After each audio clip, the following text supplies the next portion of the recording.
Perfecto. Bueno, bueno, placer de estar con ustedes y comenzar esta clase de hoy para dar una mirada sobre qué se cocinaba en la Europa, porque la Reforma fue un fenómeno europeo e inclusive lo podemos circunscribir mucho más, un fenómeno alemán, ¿no? Y de última dentro de Alemania nos tenemos que poner en ese mundo bien de Sajonia. Que el propio Lutero, él se decía, yo soy un sajón de pura cepa, ¿no? Así que vamos a tratar de ver qué qué antecedentes históricos tenemos y qué cosas estaban en el mundo de Lutero, en su mundo, porque nos llevan a comprender un poquito mejor el fenómeno de la reforma, ¿no? Que de alguna manera es un hito en la historia. Hay un antes y un después de Lutero, ¿no? Piensen que para fines del siglo XV, toda Alemania era católica. 60 años después, media Alemania es luterana, ¿no? Hay un antes y un después de la Reforma. Hay un mundo que llega hasta la Reforma y un mundo nuevo aparece a partir de la Reforma. Y esto nos va a obligar a irnos un poquito para atrás, ¿no? Porque hablamos de la reforma, pero esta necesidad de reforma ya era una cosa que venía de mucho tiempo en la iglesia, ¿no? Se venía reclamando por una reforma desde hacía mucho. Y es muy interesante, ahí uno de los textos que están recomendados. Buenas noches, Pastora Caínzos. Eh, el de historia Buenas. del cristianismo, que si alguno tiene algún interés así de leer algún periodo de la historia del cristianismo, vaya a ese libro como libro de referencia porque es un libro serio, el autor es una persona muy seria, eh, es sumamente correcto, académicamente correcto, pero está redactado de tal manera que es sumamente amena la lectura. Realmente da gusto leer, se lee sumamente fácil. Así que cualquier periodo de la historia que les interese, vayan ahí y como referencia después podrán extenderlo. Y hay una parte que habla de la reforma en España, con Isabel la Católica, sumamente interesante. ¿No? Pero vamos a centrarnos un poquito en ese capítulo que les puse, que tiene que ver con un concilio que, este, de allá del siglo XV, el concilio de Constanza. Estamos hablando de 100 años antes, un siglo antes de Lutero, y ahí había que arreglar un problema, la iglesia necesitaba una reforma. El concilio de Constanza cierra lo que se llamó el Gran Cisma de Occidente, ¿no? Que llegó un momento que había tres papas, ¿no? Fíjense el desmanejo que había en la Europa de ese tiempo, que se llegó a ese punto. Y esto es importante también porque ya me olvidé de decirlo. El problema de la reforma es un problema de la iglesia occidental, ¿no? O sea, también vamos a circunscribirlo. Es un problema de la iglesia de Occidente, porque el cisma entre Oriente y Occidente ocurrió mucho antes, ¿no? La separación de la iglesia de Occidente y de Oriente es del 1054, cuando se excomulga al patriarca de Constantinopla y el patriarca de Constantinopla, por supuesto, excomulga al Papa, ¿no? En eso la reciprocidad nunca hay que dejarla de lado. Así que este fenómeno, el gran cisma de Occidente, que se va a cerrar con el concilio de Constanza, tiene algunos ribetes, porque también en el concilio de Constanza ahí es condenado, y condenado a la hoguera, y muere Juan Hus, ¿no? Un individuo de Bohemia, o sea, lo que es actualmente la República Checa, que bueno, hizo algunas propuestas y bueno, fue juzgado como hereje. Y a otro señor muy interesante también lo condenaron, ya muerto en ese entonces, un señor inglés, Juan Wycliffe, y muy curiosamente, como fue condenado, o sea, la condena se tuvo que ejecutar sobre sus restos mortales, ¿no? Así que se lo exhumó y la condena se ejecutó sobre sus restos, ¿no? Cosas interesantes que han pasado en la historia, ¿no? Eh, y una cosa interesante, los concilios, por ejemplo, este concilio de Constanza fue convocado por el emperador del Sacro Imperio Romano Germánico, el emperador Segismundo. Así que fíjense, la tradición nos viene diciendo que los concilios los convocan los emperadores, ¿no? Entonces, este concilio que puso fin al cisma, con elección de un tipo muy inteligente, el que fue el Papa Martín V, cierra ese periodo de la historia, pero el concilio deja ahí abierto una puerta a la necesidad de reunirse, ¿no? Y uno de los decretales de este concilio de Constanza es que debe haber un concilio a los 5 años y después se debe repetir el concilio cada 10 años. Bueno, hubo un pequeño concilio ahí que no resolvió nada, pero la peste, ¿no? La peste lo hizo que se disuelva.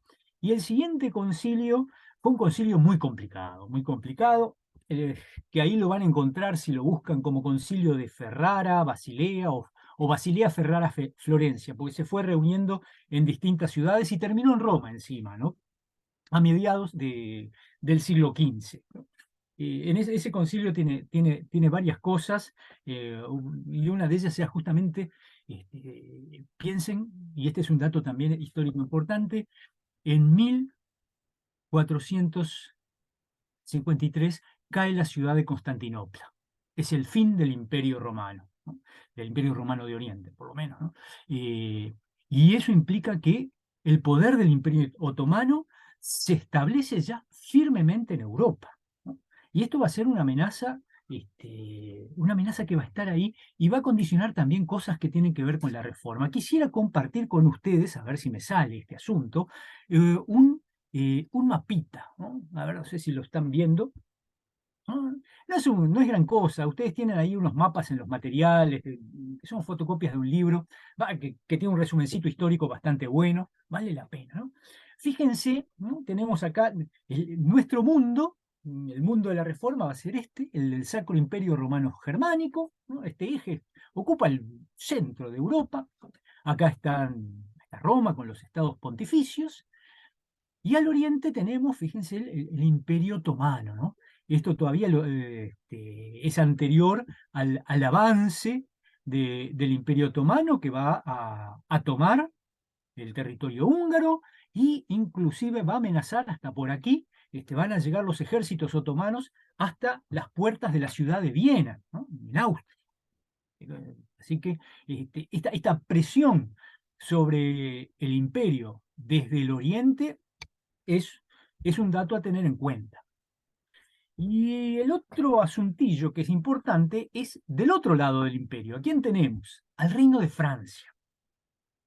El Reino de Francia, bueno, anduvo medio tambaleante porque tuvo una larga guerra con Inglaterra, ¿no? La guerra de los 100 años, ¿no? Ya ya estas alturas ya ha salido, pero a los intereses de la época de la Reforma, el rey de Francia, Francisco, y estaba muy interesado en también ser el emperador del Sacro Imperio, pero bueno, finalmente fue elegido Carlos. Entonces también vamos a ver que en sus momentos, la guerra, ese estado continuo de guerra entre el Sacro Imperio y Francia, también va a generar cosas importantes o distraer la mente de los que tienen que estar en este mundo de la reforma. Es decir, que el pobre emperador tiene que andarse preocupando por lo que pasa al oriente con los otomanos y lo que pasa al occidente con los franceses, que siempre trataron de hacerle la vida imposible. Así que bueno, ese va a ser el mundo en el cual nos vamos a manejar, ¿no? Lutero va a vivir por acá, en esta zona donde tengo el cursor. Por esta zona va a desarrollarse sus cosas y va a ser un viaje a Roma inclusive, ¿no? Desde su casa hasta Roma, calculen que son unos 1500 kilómetros. Y el bueno de Lutero se los hizo a pie. Así que este, no era un viajecito fácil.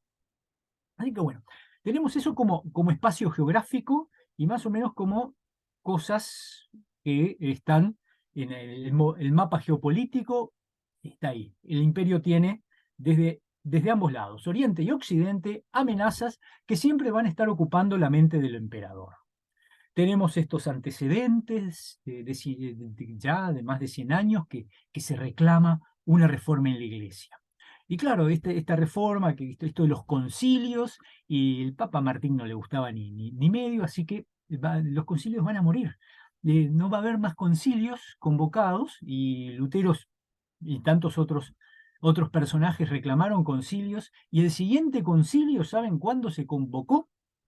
El año antes de la muerte de Lutero, ¿no? Que va a ser el Concilio de Trento. Y por supuesto ya ahí los protestantes no van a participar siquiera, ¿no? Pese a todas las veces que se insistió en el pedido de un concilio, ¿no? El otro texto que hay por ahí, el de Elton, que el libro también es muy buen libro, un libro histórico sumamente serio. Elton es un historiador, no es un teólogo. eh, no, nos pinta cuál era la situación del Sacro Imperio Romano Germánico en estos tiempos, ¿no? Hay un auge de la economía en detrimento mucho este, de la producción agropecuaria. Y esto también, tener esto bien presente, que van a ser repetitivos, inclusive uno va a ser muy importante, las revueltas de los campesinos. Los campesinos no están bien, sufren abusos por parte de la iglesia, por parte de los nobles, ¿no? No es buena, y va a haber continuos levantamientos de campesinos. La familia de Lutero es campesina, su padre era campesino, pero el bueno del padre de Lutero, don Juan, sabe hacer un giro y se dedica, y le va bien, ¿no?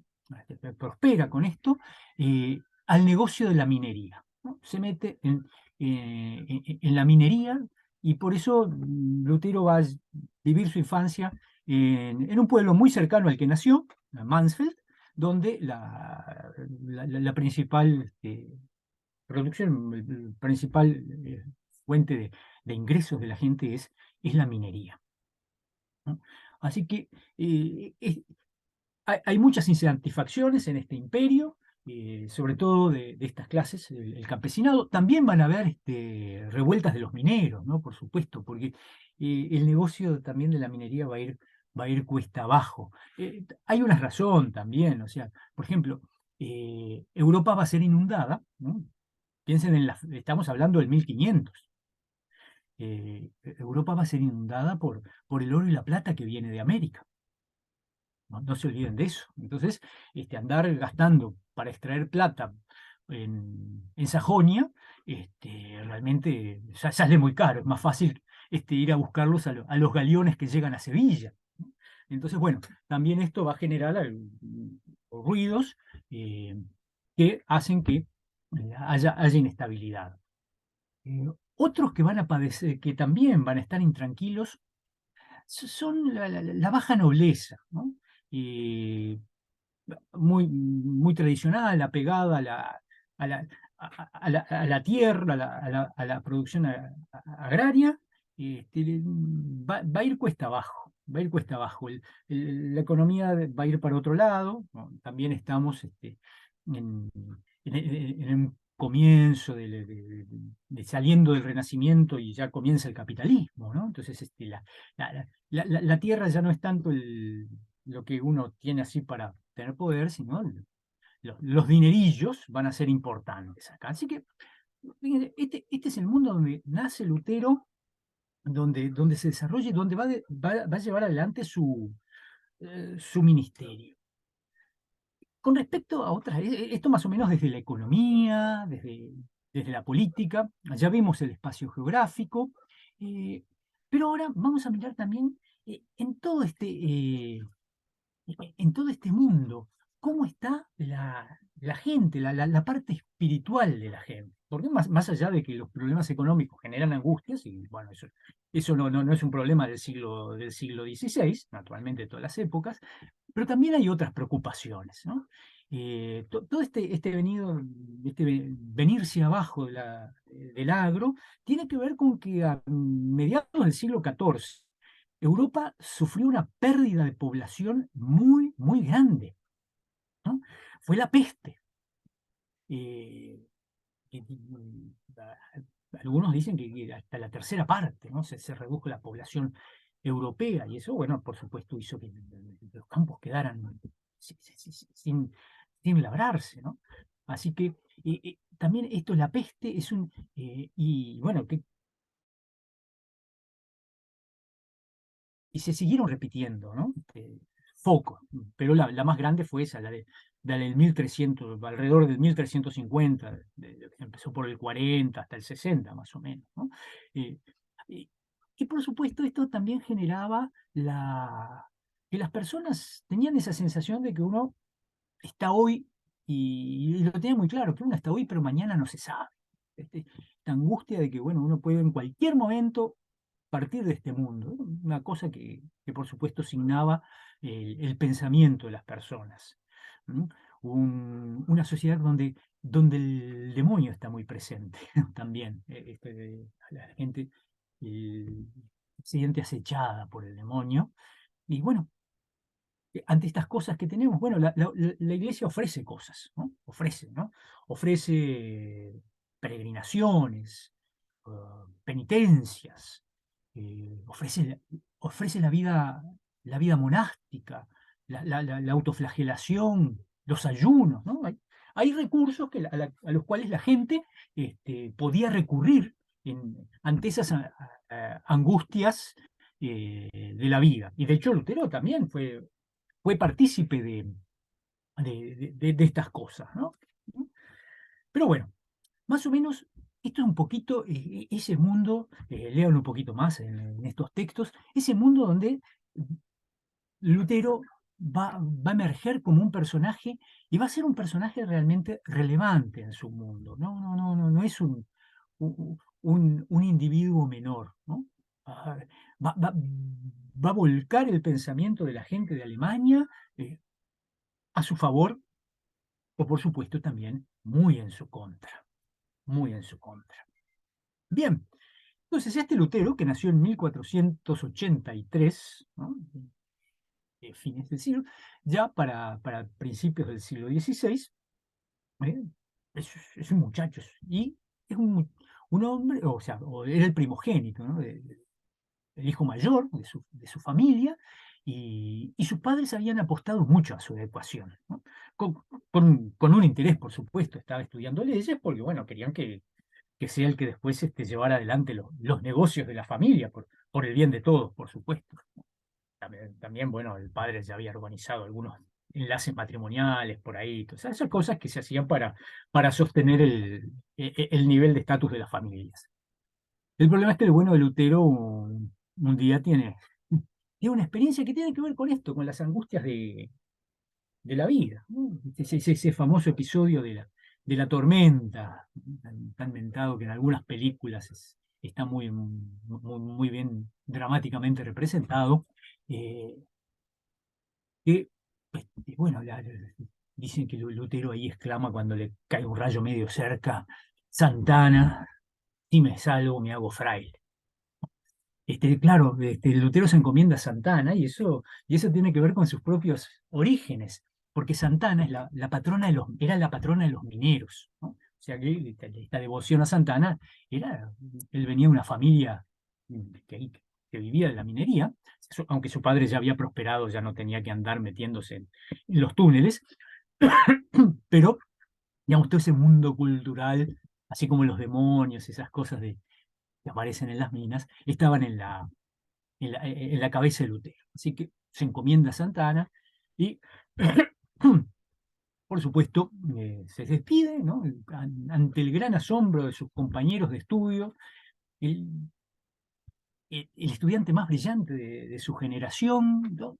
Abandona los estudios y se mete a fraile en el convento de los agustinos de Erf. Un cambio también, un, realmente un disgusto también para su padre, no era lo que esperaba, no tenía nada de ganas de esto, ¿no?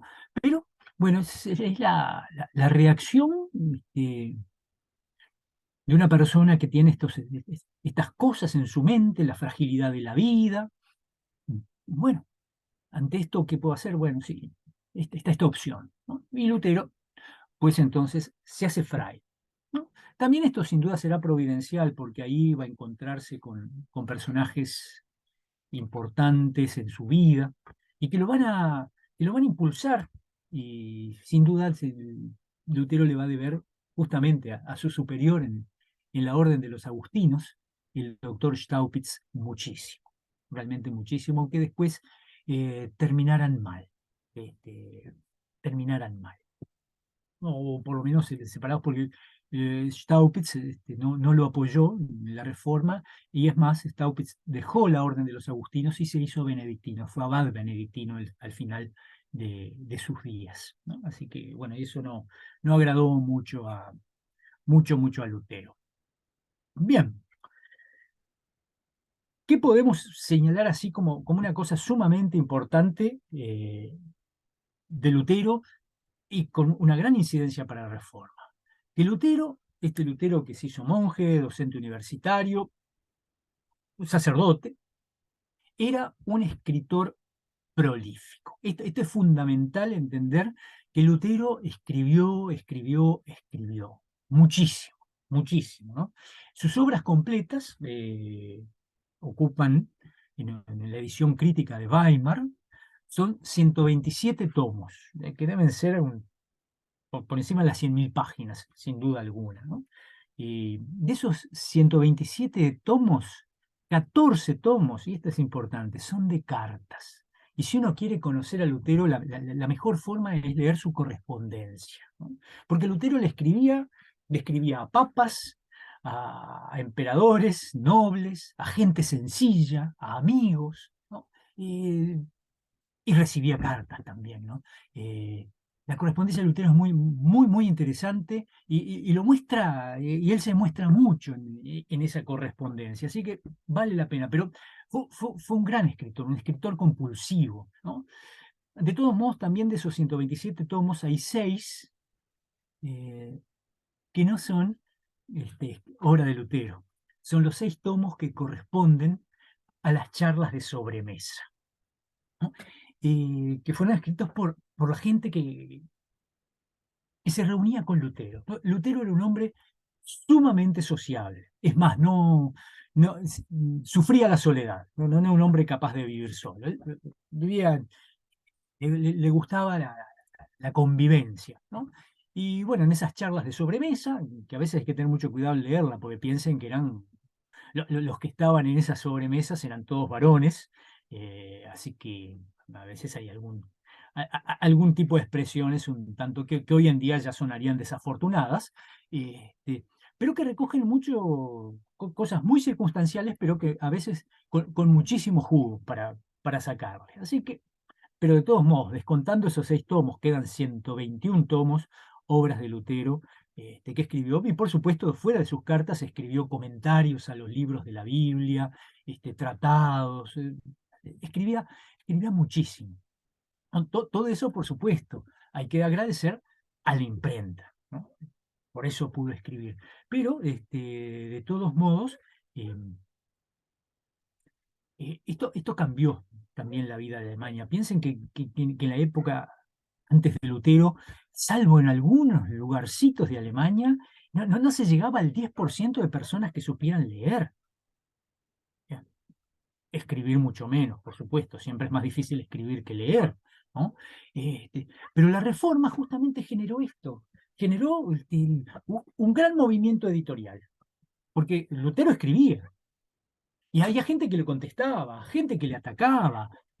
Se, se publicó muchísimo, muchísimo, muchísimo. Y Lutero realmente fue un señor que fue un bestseller en su momento. Piensen que, por ejemplo, cuando publicó su Catecismo Menor, que sin duda todos nosotros hemos leído, que es de 1529, el mismo año que el Catecismo Mayor, eh, en su primera edición, su primera tirada, 100.000 ejemplares. Eso era una barbaridad para la época. Hoy una tirada de 100.000 ejemplares no es una gran cosa. Pero en la época era, bueno, Paren, es una barbaridad hoy eso, ¿eh? Es un bestseller hoy eso. bueno, para un bestseller no, pero piensen lo que fue eso en la época.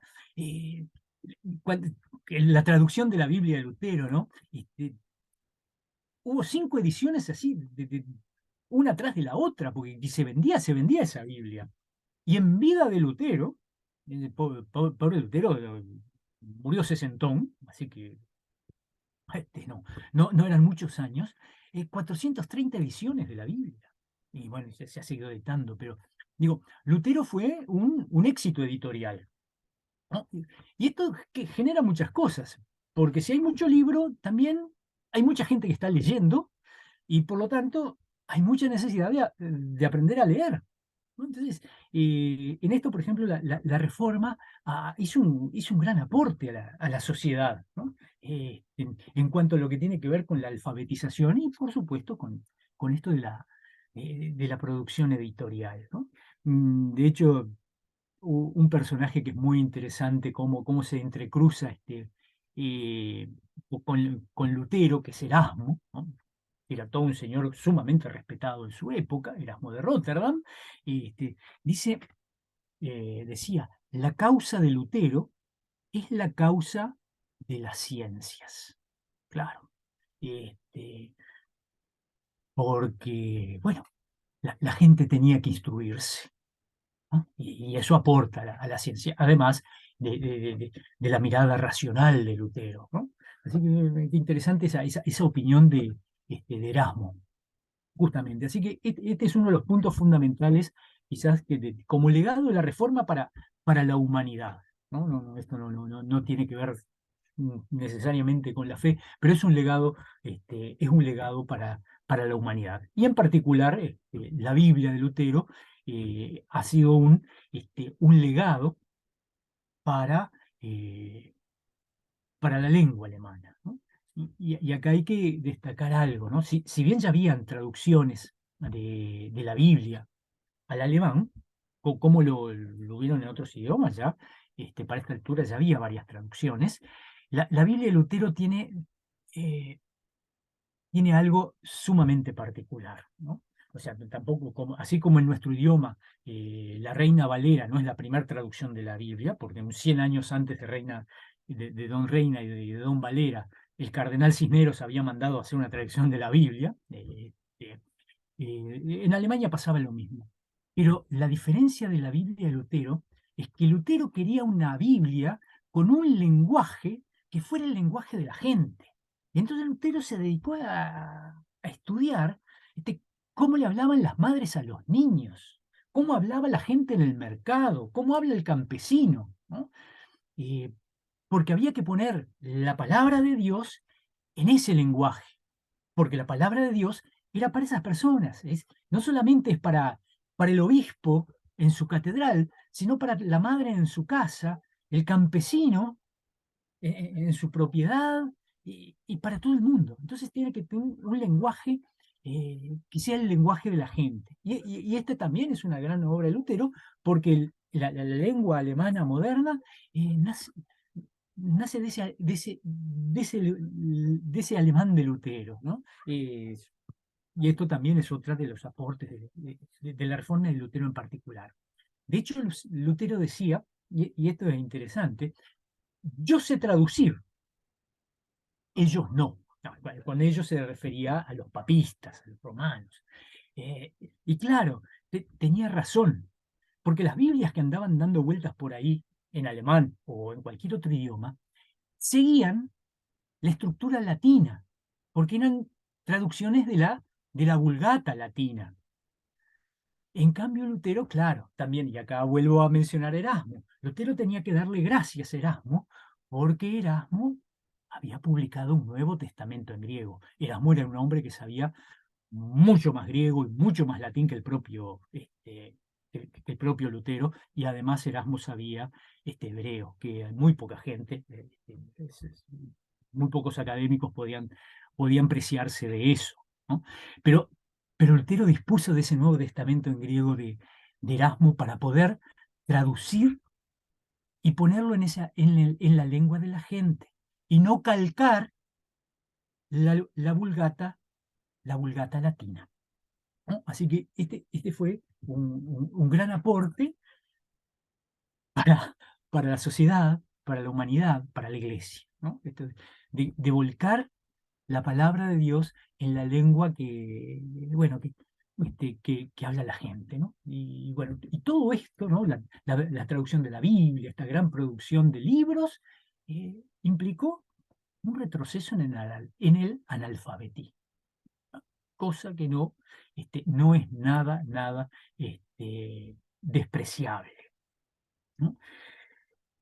En fin, ¿no? Y para mí esto es central para empezar a entender cómo funcionó la reforma, ¿no?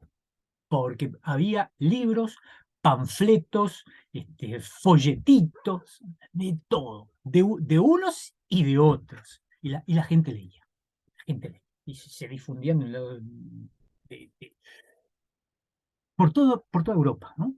De hecho, hay una carta que hay de Lutero con respecto a las 95 tesis, en que él dice que bueno, se le escapó de las manos. Se repartieron, más allá del que él hubiera preferido, porque había algunas cosas que mejor habría que haberlas pulido un poco más. Pero eso muestra cómo el ambiente estaba tan caldeado que las publicaciones circulaban y se circulaban. Bien, bueno, en ese mundo, a ese mundo que llega con sus escritos, con su traducción de la Biblia, Lutero y él mismo, es un mundo que vive la espiritualidad de una manera especial, ¿no? Hay una gran influencia de un movimiento, ya poco de 100 años antes, ¿no? Que se llamó la Devotio Moderna, ¿no? Que revaloriza mucho lo que tiene que ver con la afectividad, el sentimiento, un movimiento de piedad. Es mucho, o sea, yo diría que está vinculado con los grandes maestros del misticismo alemán, Tauler, Meister Eckhart, ¿eh? Y privilegiaban esto de que es más importante sentir que definir, ¿no? Y acá nos vamos a encontrar con un problema, ¿no? Esto con el sentimiento solo no podemos construir, ¿no? Y necesitamos definiciones, ¿no?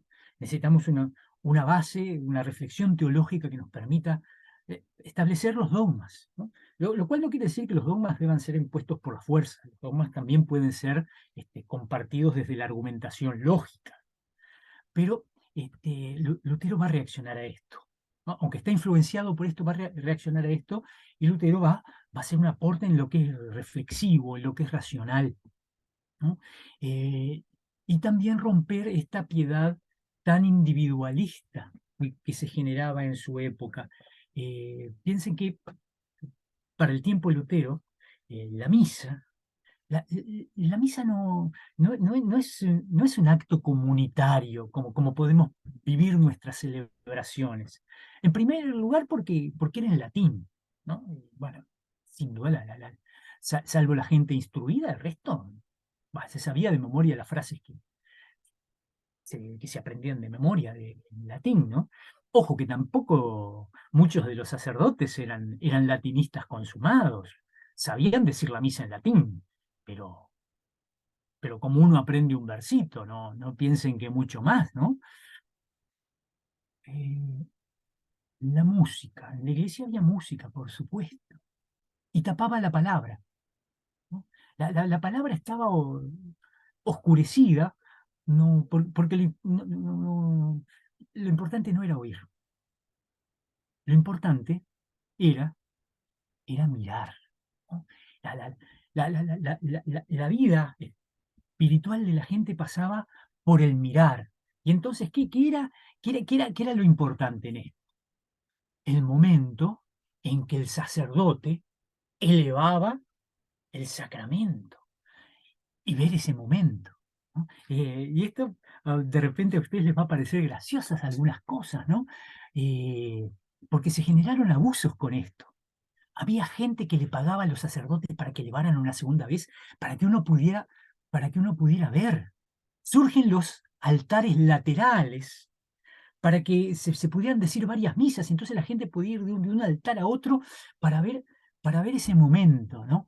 Porque claro, había muchas supersticiones, entre ellas que el día que uno va a misa no envejece. Miren qué interesante, ¿no? Y qué conveniente sería ir frecuentemente a misa. Uno no estaría así, ¿no? Eso se ve que he ido poco.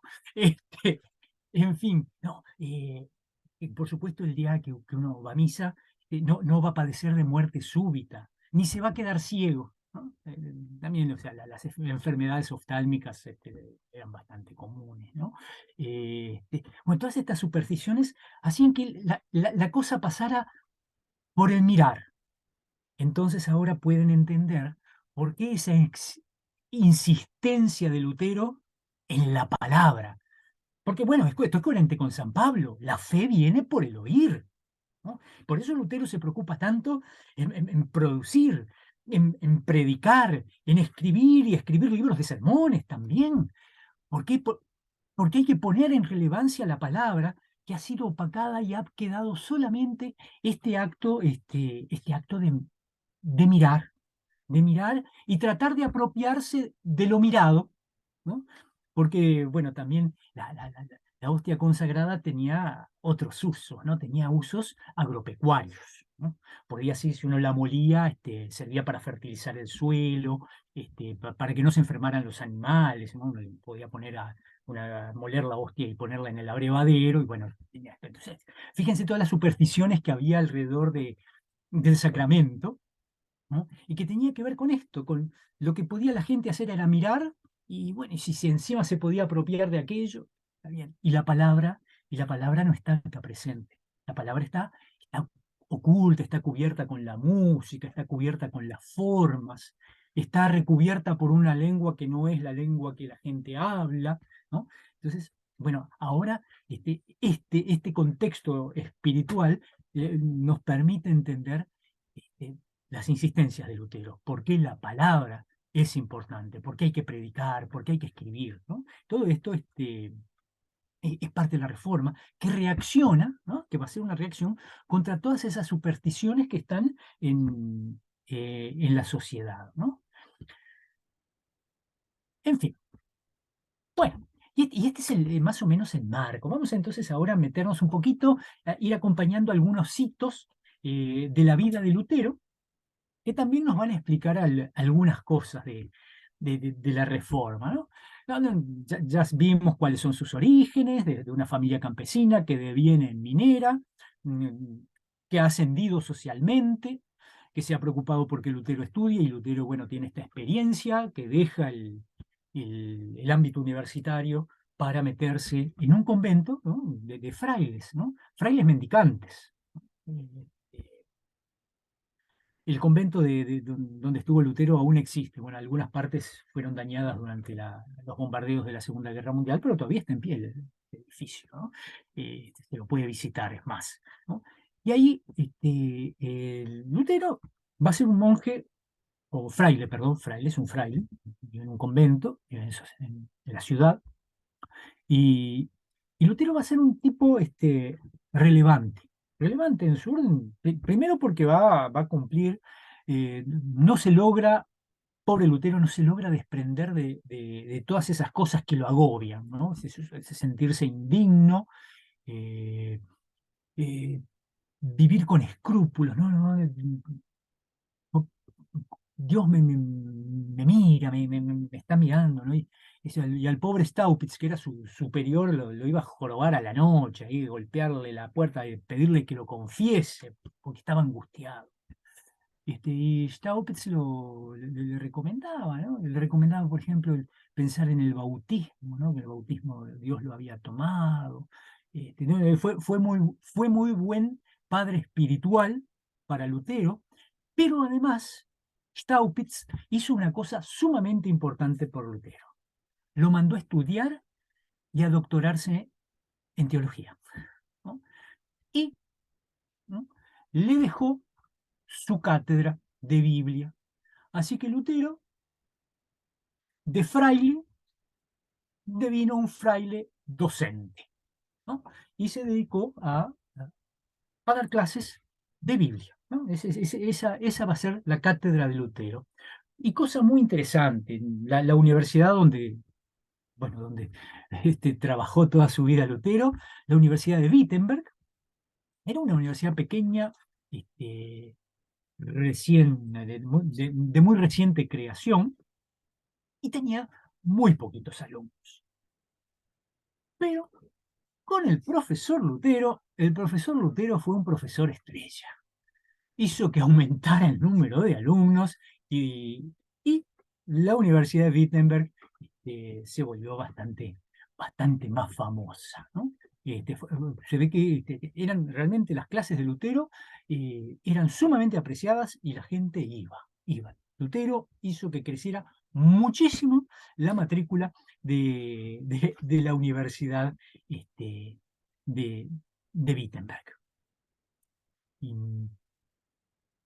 y bien, entonces, ahora lo tenemos un Lutero, fraile que se dedica a enseñar Biblia, y también fraile que tiene esta importancia, peso dentro de su orden, ¿no? De hecho, por ejemplo, a Lutero, y acá hay mucha gente que dice que esto fue, si Lutero no hubiera ido a Roma, no hubiera empezado la Reforma, que vio los escándalos y todas las cosas de Roma, que lo hicieron. No, no, la ida a Roma de Lutero no lo afectó. Para ese lado no lo afectó. Ese no era el problema de Lutero. No, o no fue el problema de Lutero o la chispa que encendió la mecha de la Reforma, ¿no? Tuvo que viajar a Roma en 1510 para solucionar asuntos diferentes en su orden. Así que fíjense, una persona que fue él con otro fraile, una persona que se le encomiendan estas tareas, es porque es una persona de relevancia dentro de su orden, ¿no? Era una persona confiable, había hecho carrera dentro de la orden, además de ser docente, ¿no? Y bueno, y va a esa Roma del 1510, ¿no? Una Roma quizás no, venía de una sucesión de papas, excelentes administradores, pero muy, muy poco religiosos, ¿no? Como Alejandro Borgia, Julio II, y luego vendría León X, ¿no? Grandes administradores, grandes mecenas de las artes, pero gente en la parte religiosa, bueno, mucha bolilla, no le daban, ¿no? Piensen en la opinión de León, que decía, gocemos del papado, puesto que Dios nos lo ha concedido. Y bueno, y lo hizo, ¿no? Fue muy coherente en ello, ¿no? Y bueno, ¿qué buscaba? Bueno, fuera del asunto que lo mandaron eh, a arreglar en Roma.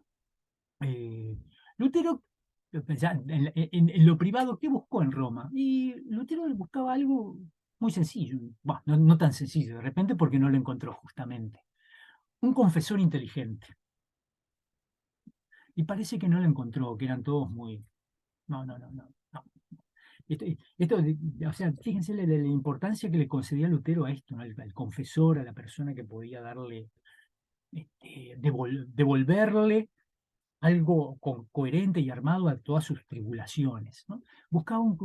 Pensó que en Roma, en el Vaticano, iba a encontrar un confesor inteligente con el cual poder hacer una confesión general, y parece que no, que todos los que se cruzó eran todos medio pícaros simplones, nada más, ¿no?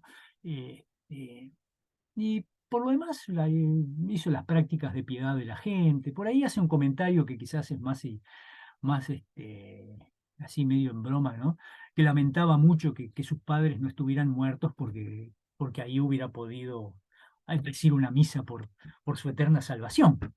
Pero bueno, no pudo aprovechar Roma para eso, puesto que sus padres aún vivían. Bueno, no sé, ¿qué se le va a hacer? Así que bueno, ese fue el viaje a Roma de 1510.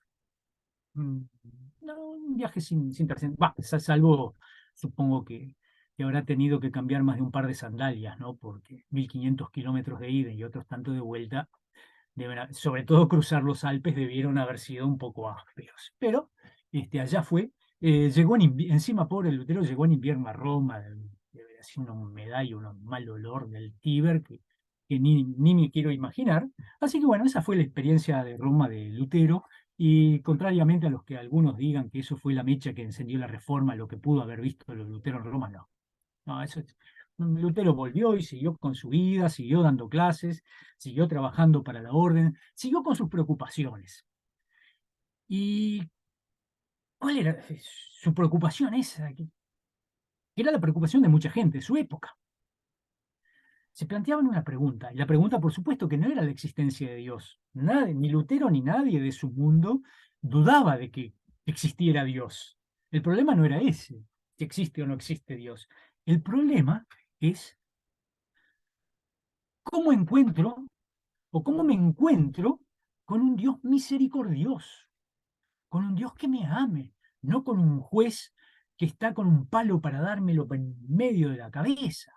¿No? Esas eran las tribulaciones de Lutero y las angustias de mucha gente. No olviden toda esa otra situación, esos resabios de las pestes. Además, por supuesto, la morbimortalidad en esta época no era bastante alta.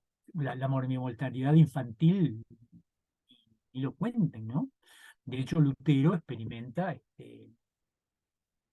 pierde una hija de 13 años, Magdalena, ¿no?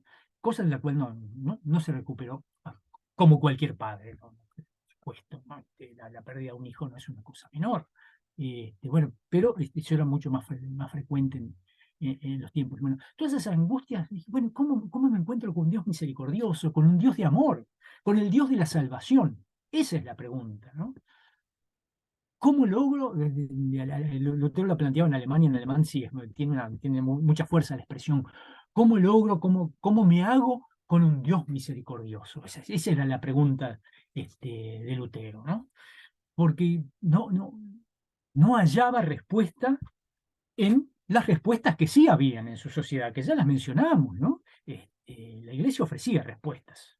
Ofrecía, por ejemplo, las indulgencias, entre otras cosas, ¿no?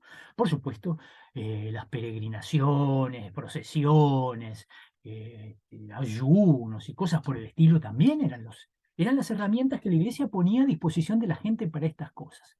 Pero, pero Lutero reaccionaba ante esto. Lutero no quería estas mediaciones objetivas.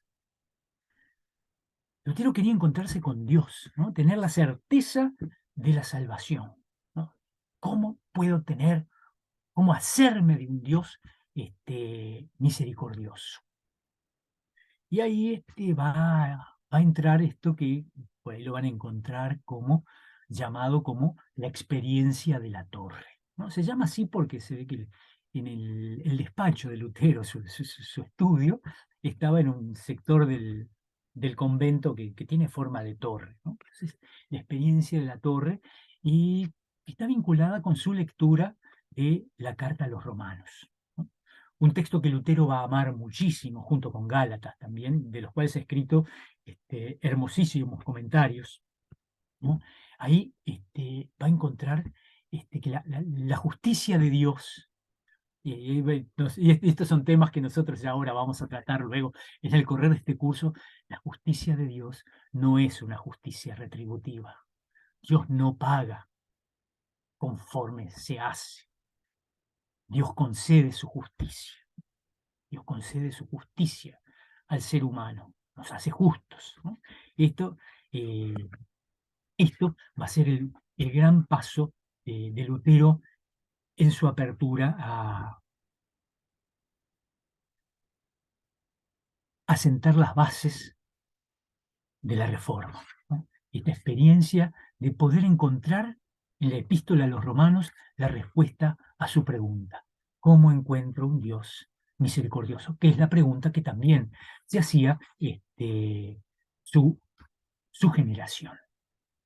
Bueno, y en medio de todo esto, de este Lutero, profesor, que fue a Roma, que volvió, que encontró estas respuestas, y que las compartía, por supuesto, en sus clases, y por algo sus clases serían tan apreciadas, van a aparecer un hecho en el horizonte, ¿no? Que son una de esas herramientas que habíamos mencionado recién, que la Iglesia ponía a disposición de la gente para justamente pudieran hallar la paz. Las indulgencias, ¿no? Las indulgencias tuvieron mucho allá, énfasis en la época de las cruzadas, sobre todo, porque claro, los cruzados, los que fueron las cruzadas, muchos no volvían. Algunos ni siquiera llegaban a Tierra Santa. Entonces, eso de que uno se podía morir así, bueno, las indulgencias tenían algún sentido. Pero bueno, ahora las indulgencias van a ser un buen negocio. Un buen negocio. Ya el primero que empieza con indulgencias para obra pública, porque permitía agarrar plata, fue el propio Julio II, que predicó unas indulgencias en el 1507. Y luego, León X, en 1514, promulga otras indulgencias. Bueno, con esto, bueno, parecería que bueno, está, el que quiere compra, el que no, no compra, ¿no? Pero la cosa es que era interesante, porque para los señores alemanes, para permitir la venta de las indulgencias en sus territorios, se quedaban con la mitad de lo recaudado. Así que eso no era poca plata. Entonces, esta buena gente que embolsillaba, ¿no? Y había un personaje que necesitaba mucha plata, porque estaba endeudado no hasta el cogote, sino hasta el cogote de dos o tres tipos más por encima de él, que era el arzobispo ay, Alberto, Alberto de Maguncia, ¿no? Alberto de Brandeburgo, que tenía el problema de este buen hombre era que ya tenía dos obispados. Era obispo de Maguncia y de, no me acuerdo qué otra ciudad, y quería un tercer obispado. Para eso había que poner mucho. Parece que se endeudó en 29.000 ducados, que era una fortuna en la época. Pero las consiguió. Claro, por eso consiguió todos sus obispados. Lógico, pidió prestado, ¿no? Pues claro, esta también, como ya dijimos, es la época de las grandes casas bancarias. Y en el imperio había dos grandes casas bancarias, las de los Welser y la que va a tallar aquí, la de los Fugger, o Fugger. Eh, de hecho, por ejemplo, los Welser pusieron plata y tenían, ayudaron o compraron parte de derechos de colonización en Venezuela, ¿no? No se olviden que estamos en el 1500, España está yendo y viniendo de América a Europa, ¿no? Pero bueno, los Fugger tenían mucha plata y tenían este negocio con casas en todos lados, ¿no? Uno podía tomar este, una, una carta de crédito en una ciudad e irla a cobrar a otra sucursal, ¿no? Eso funcionaba así. Bueno, esta casa le presta los 29.000 ducados a Alberto. Y por supuesto, Alberto tiene que pagarlo, ¿no? Entonces, bueno, todo se arregla. Entonces, bueno, prediquemos las indulgencias en tus territorios y, por supuesto, la mitad va para reconstruir la Basílica de San Pedro y la mandamos a Roma, y la otra mitad se la cobran los Fugger. Esto, negocio redondito. Así que, donde los predicadores de las indulgencias, que estaba en manos de los dominicos, tenían su lugar, ¿no? Predicaban las indulgencias, cobraban. Ahí mismo también estaba junto al fraile dominico, un agente de los Fugger. Dividían la plata, los Fugger se llevaban lo suyo y los dominicos mandaban el resto a Roma. Hasta ahí parecería que, bueno, las cosas son razonables. El problema son los abusos y los excesos, ¿no? Y de ahí, de seguro han leído en varios lados todos las cosas que decían, ¿no? Uno de los grandes así, archienemigos de Lutero, ¿no? Que Lutero también era párroco, no se olviden. Decía que cuando la moneda caía en la caja, ¿no? Un alma salía del purgatorio, ¿no? Así que, bueno, había que poner, uno podía comprar indulgencias por finados de la familia, ¿no? Bueno, bueno, el ser humano tiene eso, ¿no? La vulnerabilidad de la gente en los momentos de duelo, uno le puede pedir cualquier cosa y lo hace, ¿no? Entonces, bueno, esto generaba un gran movimiento, pero también había abusos y mamarrachos. Había, no, Tetzel no, si bien Tetzel no era una gran, hacía cualquier cosa por vender sus indulgencias, no era de los peores, había otros que pagaban a las prostitutas con cartas de indulgencia, ¿no? Por sus servicios para ellos, me refiero, ¿no? O sea, lo utilizaban como moneda las cartas de indulgencia y bueno, les aseguraban a las pobres señoras una ida directa al cielo. Así, cosas, ¿no? Bueno, todo esto escandaliza mucho a Lutero y Lutero reacciona ante esto. Y bueno, le escribe una carta al arzobispo Alberto. Bueno, con mucho respeto. Lutero era un tipo muy respetuoso para dirigirse a las autoridades, ¿no? Reconocía que él era un fraile, que el otro que era un prelado de la iglesia, y bueno, y ahí nacen las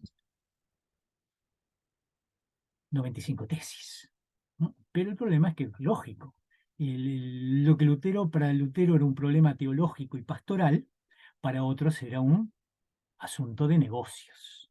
Y Lutero les salió el asado y lo tomaron a mal, ¿no? Como siempre pasa en estos casos.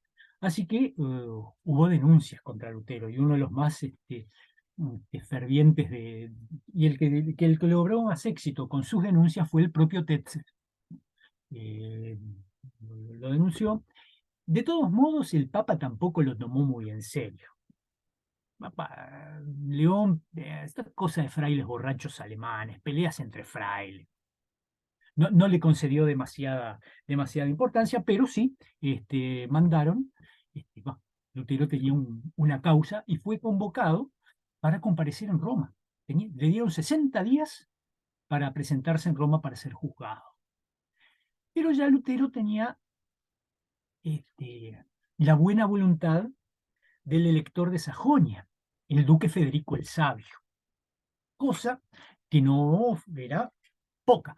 Claro que Federico también tenía sus intereses. Y Lutero era el profesor estrella de su universidad. No podía prescindir tan fácilmente de él.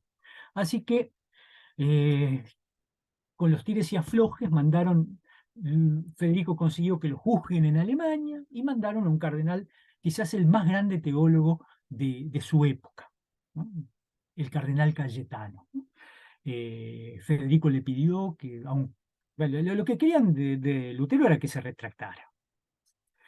Federico logró que el cardenal Cayetano le prometiera que aunque Lutero no se retractara, que no lo mandara a Roma, ¿no? Que lo dejara irse. Y- Porque evidentemente el elector Federico calculaba que Lutero no se iba a retractar ni por casualidad. No fue feliz el encuentro con Cayetano. Este, Lutero Cayetano un buen teólogo, un buen teólogo. Cumplió con lo que le prometió, este, pudo irse Lutero, pero Lutero lo asoció inmediatamente con el escolasticismo y dijo pestes de Cayetano, que quizás no eran tan merecidas de este hombre, que no era un hombre, para ser un cardenal de la iglesia no era un hombre orgulloso, cosa por el estilo, pero sí, y sí era un buen teólogo, un hombre muy estudioso, muy buen académico. Así que bueno, acá empieza a calentarse el ambiente con Lutero, ¿no? Lutero empieza a caminar y esto fue en 1518 y al año siguiente, en el verano del año siguiente, tenemos un encuentro, una disputación, ¿no? Esto es una práctica muy común de la época, este, ante dos posiciones opuestas, un expositor de un lado, un expositor del otro, y ante el público para ver quién tiene mejores argumentos para convencer de su posición, ¿eh? En este caso se realizó en la ciudad de Leipzig, Eh, por un lado estaba Lutero con otro profesor de Wittenberg, Andreas Karlstadt, y del otro lado, del lado, digamos, del católico, aunque todavía no se ha gestado la ruptura, del lado contrario a Lutero, digamos, entonces, el doctor Eck, Juan Eck, que también era un académico brillante, era también de las pocas personas que dominaba el latín, el griego, el hebreo, pero un hombre sumamente orgulloso, ¿no? Un tipo que le gustaba, eh, eh, que quería ganar, y realmente le ganó, era un gran dialéctico, le ganó la disputación a Lutero, ¿no? A Karlstadt lo aplastó. Digo, sí, sí, sí, lo pasó como el hambre caído. Con Lutero fue más difícil, pero a Lutero lo que logró fue entrampar, ¿no? Lo hizo decir que los concilios pueden fallar, ¿no?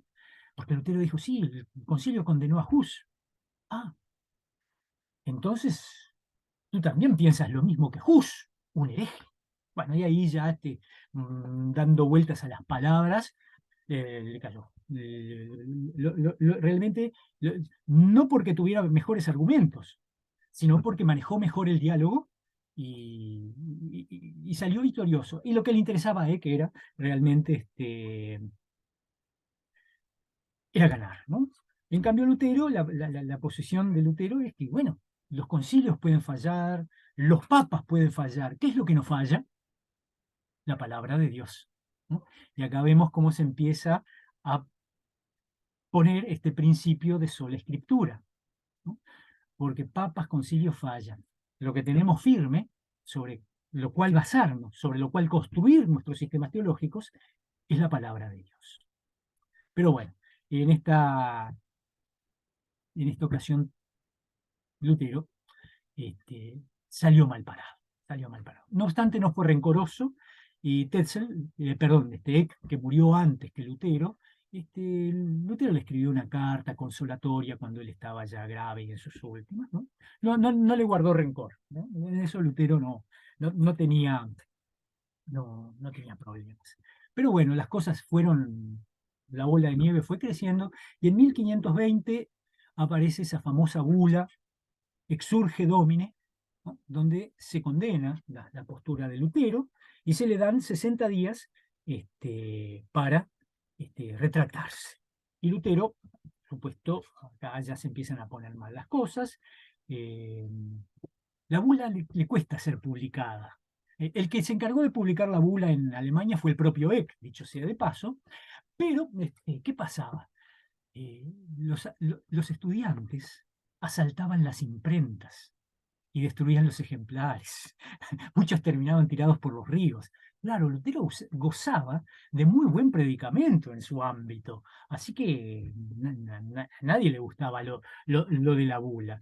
Pero bueno, se empezó a ejercer presión sobre el duque Federico, claro, era el protector de Lutero, así que lo empezaron a presionar a él. Y Federico, ante esto, consulta a Erasmo, ¿no? Le pregunta a Erasmo, ¿qué hacer con Lutero? Y es muy interesante, quizás Lutero nunca se enteró que fue Erasmo el que dio este consejo.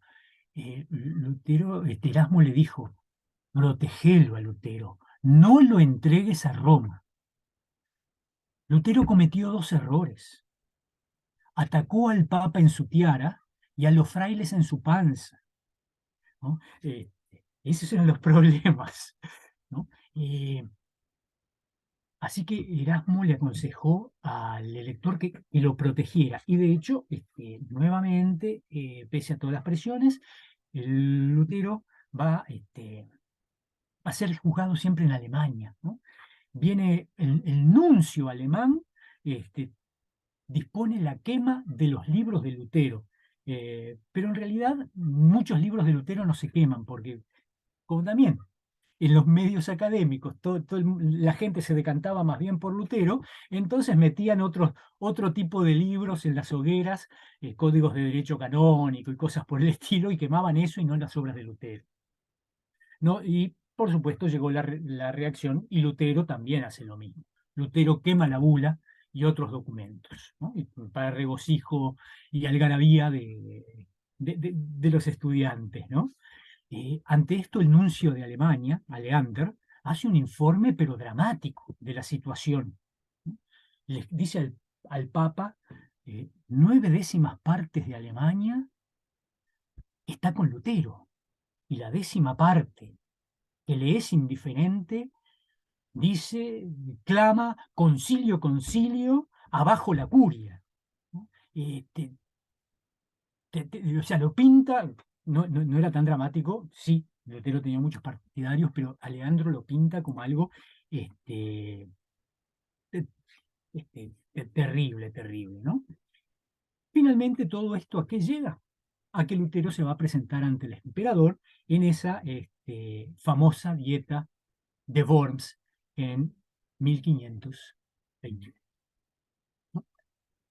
Lutero va, bueno, la marcha hasta Worms va a ser una marcha triunfal, ¿no? La gente sale a las calles para recibirlo, para aclamarlo.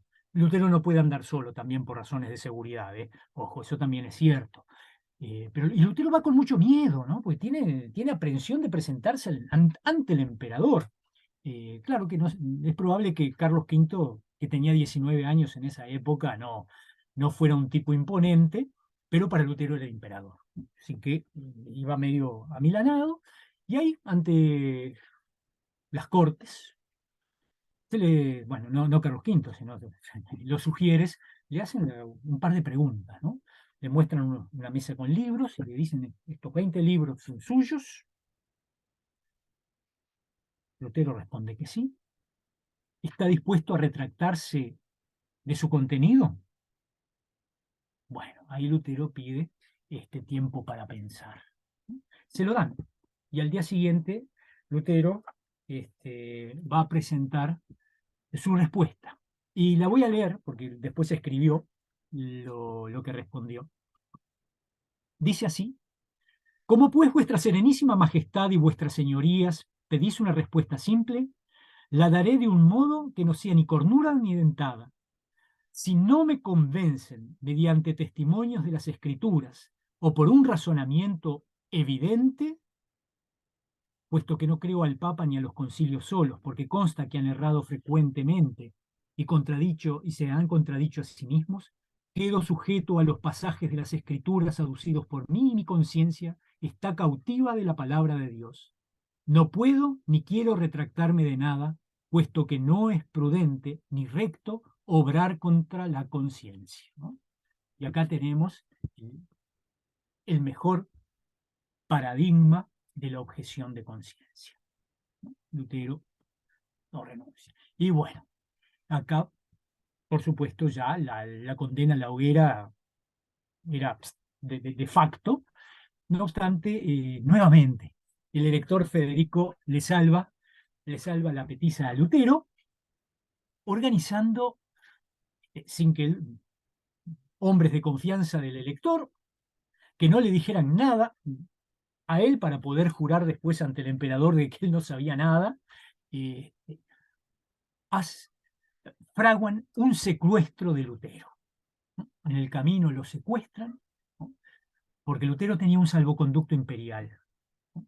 Que el emperador lo respetó, porque el emperador Segismundo, que también le había dado un salvoconducto a Hus, se fregó en el salvoconducto y lo quemó a Hus. Pero a Lutero el emperador lo respetó, pero por supuesto Lutero fue declarado proscripto del imperio y cualquier persona que lo encontrara podía matarlo, y por supuesto quien le prestara ayuda quedaba siendo también proscripto. Así que lo secuestran, hacen ese secuestro fraguado y lo llevan a una de las posesiones del elector, el famoso castillo de Bar. Y ahí Lutero nos lega su gran obra, la traducción de las Sagradas Escrituras, ¿no? Tuvo mucho tiempo, pobre Lutero, para trabajar ahí. Sufrió muchísimo, porque como Lutero era un tipo muy sociable, estar encerrado solo para él era una tortura china. Se dejó crecer la barba, se hacía pasar por el caballero Jorge, estaba de incógnito. No obstante, aprovecha bien su tiempo. Se puede visitar el castillo, tiene una historia muy linda, pero no viene al caso ahora. Hay un salón, esto es interesante, porque la historia de Lutero también tiene mitos y leyendas, como la de todos los grandes personajes, ¿no? Y una de ellas es que, y se muestra, que en una estancia pequeñita, ¿no? Con una muy buena estufa, porque el frío es terrible, en esos lugares, en invierno sobre todo, este, se muestra un manchón de tinta de un tintero que le arrojó Lutero al diablo. Piensen que es una época que el diablo estaba ahí muy presente. Y claro, esto se basa en algo que dijo Lutero, ¿no? Que Lutero dijo que iba a combatir al diablo con la tinta. Lógico, se refería a la tinta de la imprenta, ¿no? No andar tirando tinterazos al demonio, ¿no? Pero, y bueno, este hecho es parte. Pero ahí, en esa reclusión forzada de Lutero, Lutero nos legó, nos legó la, eh, la traducción de las escrituras. Vuelve a Wittenberg porque se entera que las cosas van mal. Se han sucedido líos. Karlstadt, este buen señor, se le dio porque hay que destruir todas las cosas, ¿no? Las imágenes, todo eso no está en la Biblia, hay que romperlo. Entonces, la iglesia parroquial de Santa María de Wittenberg fue vandalizada, fue totalmente vandalizada. Por eso, si la visitan hoy, está decorada con obras de la época de la Reforma, lo cual también es un gran valor, ¿no? Y ya vamos a ver, sobre todo, en su momento vamos a ver el altar, porque el, obra de gente de ahí, de Wittenberg mismo, tiene un contenido teológico profundo, ¿no? Vamos a ver cuál es un modelo del arte sacro de la Reforma. Así que Lutero va para poner fin a esos desmanes, ¿no? Eh, y entonces deja y vuelve al ruedo público, ¿no? De todos modos, recordando lo que dijimos de las amenazas del imperio, eh, después de Worms, el emperador Carlos, que quedó muy sentido, muy dolido, ¿no? Porque Carlos es una persona de fe, muy creyente, y le dolía mucho que porque él fuera negligente en castigar la herejía, se viniera menos la fe católica en el imperio. Para él era una carga pesada, ¿no? Pero se desató la guerra con Francia, el emperador tuvo que ir a atender esos asuntos, después se fue a España y volvió recién 9 años después. Así que ya con la reforma se le fue de las manos. Ya no había forma de parar esto. Y si sacan la cuenta, 1521, Worms más 9 años, les da 1530. El emperador volvió para la presentación de la Confesión de Augsburgo. Bueno, así que la reforma sigue y empiezan a suceder cosas.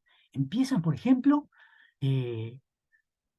monjes, monjas, a dejar las casas religiosas. ¿Y a dónde acuden? Se van a Wittenberg. ¿Y a quién van a ver a Wittenberg? A Lutero, ¿no? Y llega la gente, esta gente, ex monjes, ex frailes, ex monjas, llegan con lo opuesto. Así que Lutero empieza a dedicarse, entre todas sus tareas, escribir por un lado, dar clases por otro, predicar, a acoger a estas personas, a conseguirles ropa, alimentación, un lugar. Algunos de estos ex sacerdotes se van a transformar en pastores luteranos luego, y también Lutero va a dedicarse a la loable labor de casamentero. También va a organizar matrimonios entre estos ex sacerdotes, ex monjas, para que formen familia, ¿no? Bueno, y así se puedan también llevar su vida adelante. Y bueno, en medio de todos estos movimientos va a suceder algo en un año. Van a suceder dos cosas en un año que es importantísimo, el año 1525. Recuérdenlo, 1525. Es un año bisagra en la vida de Lutero. Hay un Lutero antes del 1525 y un Lutero después. El Lutero de antes de 1525, uno lo ve leyendo sus obras, es un Lutero optimista, un Lutero pujante, un Lutero sumamente alegre. Después del 1525 va a escribir menos. Claro, en 1525 las cosas que sucedió es que Lutero se casó, entonces a todas sus tareas también tuvo la de la familia, ¿no? Fue un buen padre de familia, fue muy buen padre de familia, eh,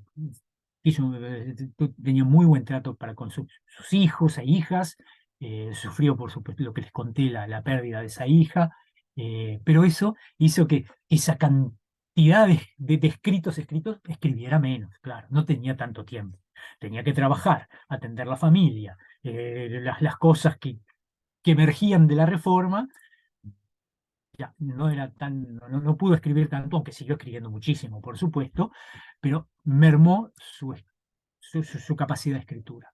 También mucha gente tomó a mal que él se casara, ¿no? Y uno de ellos que tomó a mal fue su amigo más íntimo, Melanchthon, que el autor de la Confesión de Augsburgo, justamente, no lo tomó bien el matrimonio de Lutero. No obstante, no por eso rompió su amistad. Lutero lo quería muchísimo. De hecho, Melanchthon cayó gravemente enfermo y Lutero oró, pero oró profundamente por su recuperación, ¿no? En esto, pero bueno, Melanchthon se recuperó. Sin duda. Falleció después que Lutero, además. Era menor, era menor. Eh, pero bueno, el casamiento generó esto, gente que se puso en contra, otros que no, ¿no? Y Lutero mismo, ¿por qué se casó, no? Para muchos fue, bueno, al final era esto lo que quería, ¿no? Pero bueno, quizás para Lutero, él dijo, bueno, esta es la forma que yo tengo para combatir al diablo, le voy a demostrar que las cosas van por este lado, ¿no? Y apoyó esto de la vida familiar, pero también yo creo que el matrimonio de Lutero tiene otro valor muy importante, muy, muy importante. No olviden todo el pesimismo de su época, ¿no? Esto de la gente que se sentía que se moría, ¿para qué vivir? Había mucha gente que optaba por no tener hijos porque no veía esperanza. El que Lutero haya optado por el matrimonio, por tener hijos, es un testimonio de esperanza, de que hay futuro, ¿no? Entonces creo que eso es sumamente importante, como testimonio de Lutero, el haber contraído un matrimonio. Pero dicho sea de paso, y esto es anécdota, Lutero, como ya les dije que se dedicó a esto de ser casamentero, había tratado de arreglar el matrimonio de Catalina con otra persona antes, pero bueno, al final se casó con Catalina. Aunque dijo que él no la quería, que era buena mujer, pero que no la quería, pero bueno, se iba a casar igual. No, realmente no fue un gran seductor, evidentemente, con las cosas que le decía Catalina, pero bueno, llevaron una vida matrimonial adelante. La pobre Catalina sí será una santa mujer porque Lutero era un pésimo administrador doméstico, o sea, Lutero lo que sabía hacer bien era gastar, pero contar las monedas no. En la casa de Lutero siempre había convidados, gente a comer, todos los santos días, bueno, y había que parar la olla. Y bueno, él tenía el sueldo de profesor, ¿no? Evidentemente, y los docentes se ve que no solo en nuestros tiempos no ganan demasiado. Pero la pobre Catalina se rebuscaba, fabricaba cerveza, hacía cosas para hacerse unas moneditas más, tenía huerto, por supuesto, para poder parar la olla. Y el otro punto que hace que el año 1525 sea una bisagra es la rebelión de los campesinos. Y no porque fue una, ya han habido muchas rebeliones de campesinos, pero esta fue muy especial. Terminó con un saldo de 70.000, 100.000 muertos más o menos, ¿no? Lo que pasa es que Lutero, esta gente había visto en Lutero esperanza. Estaban oprimidos, por supuesto, y Lutero reconocía su opresión, porque Lutero era solidario, ¿no? No es que daba vuelta la cara ante el dolor de las personas. Y esta gente entonces había asumido, y bueno, el problema es que se le fue las manos también, ¿no? Y cuando empezó a ver que los campesinos quemaban monasterios, atacaban casas de campo, mataban, eh, Lutero ya se dio cuenta que se le había ido las manos. Y una cosa era conducir una, una revolución teórica y otra estar este, al frente de tropas. Y Lutero, pese a que desarrolló grandes herramientas para entender estas cosas, que las vamos a estudiar en los próximos encuentros, no las aplicó en este caso. Y su respuesta fue muy, muy dura y cerrarse, ¿no? Así como cuando en un incendio nos juntamos todos para poder apagar el incendio, bueno, ahora tenemos que juntarnos para salir a matar a estos campesinos porque no es asesinar, es extinguir las llamas. Eso lo escribió Lutero. O sea, la respuesta de Lutero fue así, una respuesta cortante, apoyando a la nobleza y a la represión total hasta el exterminio. Esto realmente es una de las cosas que la Reforma debe reconocer como lo- los grandes dolores de la Reforma. Y fue un gran dolor también para Lutero. El Lutero de después, por eso les decía, los escritos de antes de 1525 tienen una cierta frescura. El Lutero, el Lutero de después de 1525 va a ser un hombre un poquito más, va a empezar a ser un hombre desilusionado. Y va a pasar el tiempo y se va a dar cuenta que muchas cosas no van a salir. Y va a experimentar lo que muchas veces los seres humanos experimentamos, la frustración. Entonces uno puede ver en sus escritos más tardíos ese dolor que lleva de que, bueno, eh, la reforma no llegó a toda la iglesia, los judíos no se convirtieron, por ejemplo, ¿no? Desaparecida la opresión de Roma, los judíos no se convirtieron igual, ¿no? Y todas esas cosas van a ser cosas que van a ir pesando sobre la vida de Lutero. Y la bisagra es ese año 1525. Lutero ya no va a ser el mismo, su producción no es la misma, y a partir de ese año las aguas sí, van a quedar totalmente divididas. Así que bien, eh, más o menos, bueno, y después seguirá, ¿no? Lutero seguirá trabajando, viendo las preocupaciones que hay. Una de las preocupaciones que va a haber es la instrucción, ¿no? Entonces, para el año 1529 van a ver la luz el catecismo menor y el catecismo mayor, ¿no? Uno destinado a la instrucción de los niños y de la gente sencillota, y la otra estaba destinada a los clérigos, porque muchos eran bastante brutos y necesitaban que los desarmen. Aunque probablemente muchos también no pasaban de entender el catecismo menor.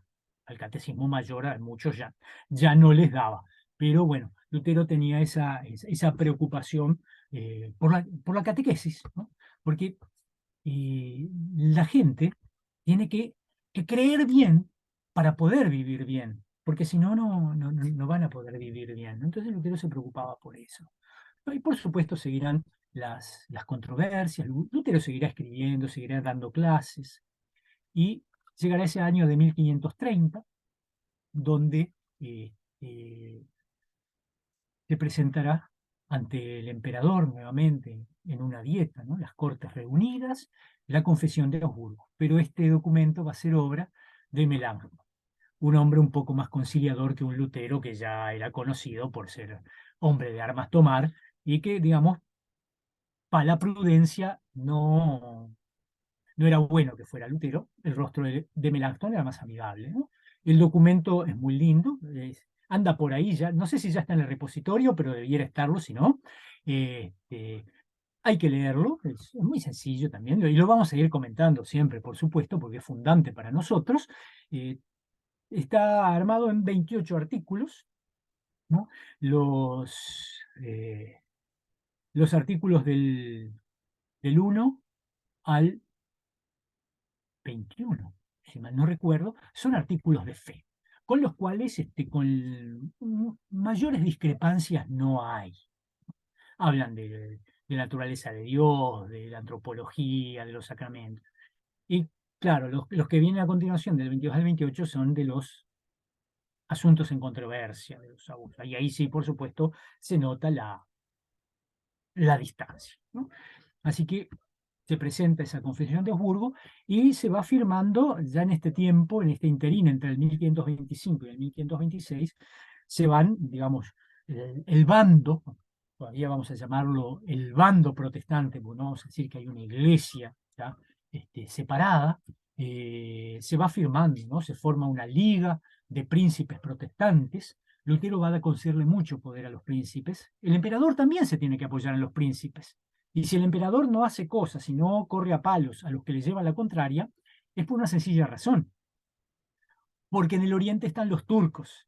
Y más vale que no se pelee con tipos como el elector Federico, que tiene tropas y que tiene plata, porque los necesita para combatir a los turcos, porque si no los turcos se lo van a comer crudo a él.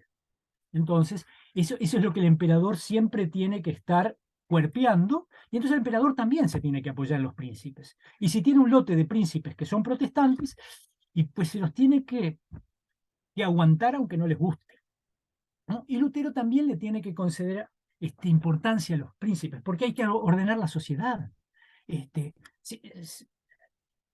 ¿Quién sostiene escuelas? ¿Quién sostiene el orden civil, el matrimonio, todas esas cosas? ¿Quién sostiene el orden de la sociedad? Los príncipes, ¿no? Va a tener que pagar también el precio, ¿no? Y ahí hay algunas anécdotas de como por ejemplo, un príncipe que quiere un segundo matrimonio. Cosas que, bueno, va a haber que algún negocio siempre hay que ceder, siempre hay que ceder. Y Lutero y los reformadores también lo saben, ¿no?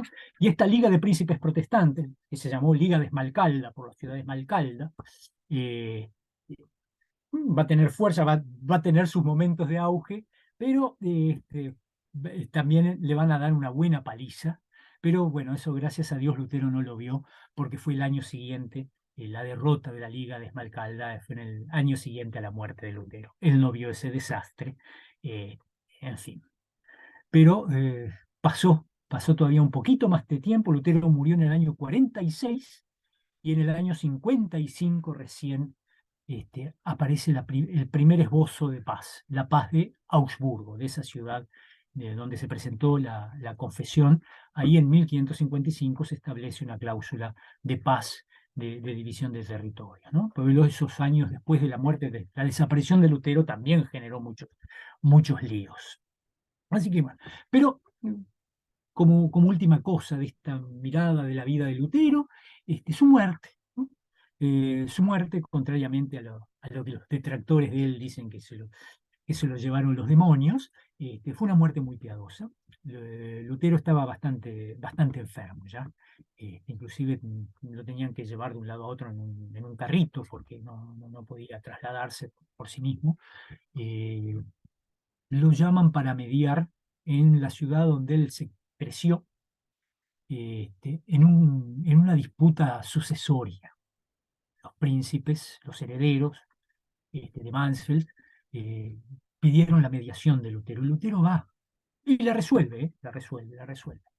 Pero ya la salud no le da, y ahí en su ciudad natal vuelve, y ahí va a morir. Va a morir en la misma ciudad donde él nació. eh, y es muy interesante, ¿no? Este Lutero que fue tan consolado por la confesión en sus tiempos de fraile en el convento, por el doctor Staupitz, también en su último momento, Lutero va a pedir la confesión, va a venir el pastor de la ciudad, un ex cura, por supuesto, este, Bugenhagen, y va a oír la confesión de Lutero, ¿no?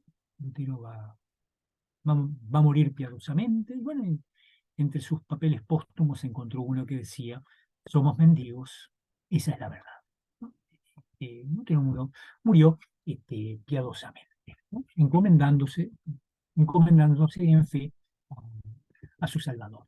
Por supuesto, luego las exequias de Lutero fueron fueron fastuosas. El féretro fue llevado a Wittenberg, donde fue sepultado en la iglesia del castillo de Wittenberg, no en la iglesia parroquial, y bueno, con honores y todo, con toda la pompa. Pero lo importante no son los honores póstumos, sino todo el legado que Lutero nos dejó, ¿no? Todas estas cosas que ahora vamos a dedicarnos en los encuentros que vienen a, a ver el legado, pero el legado teológico. Hasta hoy hemos hablado más bien de los legados a la humanidad, que tienen que ver con toda la producción literaria, con el idioma, eh, con el combatir el analfabetismo, con luchar por la libertad y la libertad de conciencia, todas estas cosas que no es necesario ser cristiano para poder apreciarlas siquiera, ¿no? Pero ahora vamos a dedicarnos a el legado teológico de Lutero, cómo Lutero nos permite vivir nuestra fe y poder encarar las situaciones de nuestro mundo con las herramientas que él desarrolló en su mundo, ese mundo que nos queda prácticamente 5 siglos para atrás, pero desarrolló herramientas tan poderosas que, que nos siguen sirviendo para poder interpretar y para poder manejarnos en el mundo que ahora nos toca vivir, y en el cual es en el mundo donde tenemos la responsabilidad de ser sal y luz. Así que, bueno, eso será nuestro cometido para la próxima. Como última cosa, yo he mencionado algunos documentos, hablé del Catecismo Menor, Catecismo Mayor, Confesión de Augsburgo. Bueno, eh, esta importancia no solamente de basarnos en la palabra, sino también de que nuestras posiciones dogmáticas deben ser argumentadas y sostenidas argumentativamente, es que la Iglesia, al igual que en el pasado, en la antigüedad, expresa su fe en documentos confesionales. Y nuestra Iglesia tiene un, digamos, un conjunto de documentos confesionales, y ahí Hernán está dando vuelta y está en el estante de arriba. En el mío también, ahí se ve el lomito rojo, ahí donde tengo mi dedo es el lomito rojo. Todos esos escritos están en el libro de Concordia, que fue publicado en 1580. ¿Qué contiene ese libro? Bueno, contiene los credos ecuménicos, que nos unen con la iglesia primitiva, que son el credo que nosotros decimos todos los domingos, el credo apostólico, el credo niceno, o correctamente niceno-constantinopolitano, y el credo atanasiano, ¿no? Que es un poquito más posterior y es un documento de Occidente, ¿no? Y luego están los escritos que son confesionales de la época de la Reforma, y que son la Confesión de Augsburgo, documento fundamental. Hay muchas iglesias luteranas que no reconocen todo el libro de Concordia, pero la Confesión de Augsburgo sí. Claro, la Confesión de Augsburgo después algunos las quisieron acomodar, sacar, poner, todo esto. Entonces, cuando hacemos mención a la Confesión de Augsburgo, decimos la confesión no alterada de Augsburgo, ¿no? Que además es curiosa porque tiene un texto alemán y un texto latino, independientes, ¿no? Pero es una curiosidad. Claro, esa confesión que fue presentada en 1530, los teólogos católicos la leyeron y le hicieron sus críticas. Eso se llamó la confutación de la Confesión de Augsburgo. Y entonces Melanchthon redactó otro texto, ese sí, mucho más largo, que se llama la apología de la Confesión de Augsburgo, es decir, la defensa de la Confesión de Augsburgo, en la cual retoma las críticas que le hacen y defiende su postura, ¿no? Un texto muy interesante. Después hay unos artículos que escribió Lutero, que son los artículos de Esmalcalda, y un documento más sobre la autoridad del Papa, ¿no? Y luego también en el libro de Concordia encontramos los dos catecismos, el catecismo menor y el catecismo mayor. Todos esos textos, eh, Confesión de Augsburgo, Apología de la Confesión, artículos de Esmalcalda, catecismo menor y mayor, son de la época de la Reforma, en vida de Lutero. Salvo la confesión y la apología que las escribió Melanchthon, los otros los escribió Lutero. Pero después hay un texto que es el más largo, gordo, pesado, que tiene dos partes. Uno es un resumen y el otro es el ampliado, que es la fórmula de Concordia. ¿Por qué nació la fórmula de Concordia? Pues porque después de la muerte de Lutero hubo unos tires y aflojes de tal magnitud que bueno, que se armaron flor de líos. Bueno, la fórmula de Concordia eh, cierra todas esas posiciones encontradas y marca una línea por la cual transitar. Eso es la fórmula de Concordia y ese es el contenido del libro de Concordia, que muchas veces vamos a apelar al mismo a lo largo de nuestro curso. De todos modos, cabe destacar que si bien dije que en el 1555 hubo una paz, digamos, un acuerdo, ¿no? Donde, bueno, se establece la iglesia luterana ya propiamente dicha y se la reconoce como que los súbditos del imperio pueden ser luteranos o católicos, las guerras de religión van a azotar Europa. Y lamentablemente van a ser guerras largas, van a ser guerras sumamente crueles. No, no, ponerle el adjetivo cruel a una guerra es una estupidez, perdón. Van a ser guerras. este, y recién, fíjense cuándo se va a lograr la paz final en 1648, ¿no?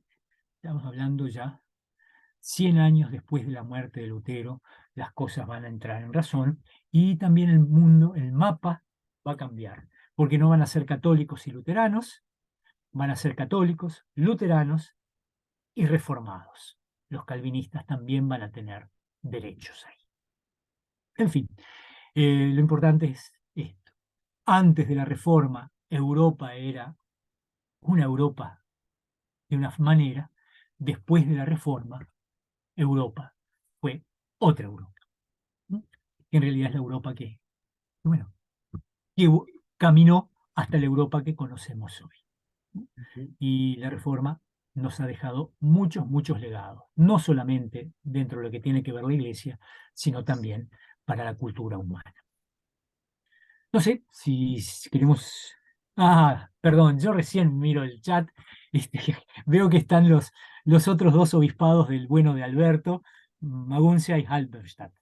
Perdón, yo no leo. Bueno, puede haber un espacio para preguntas, comentarios, lo que a ustedes les parezca pertinente.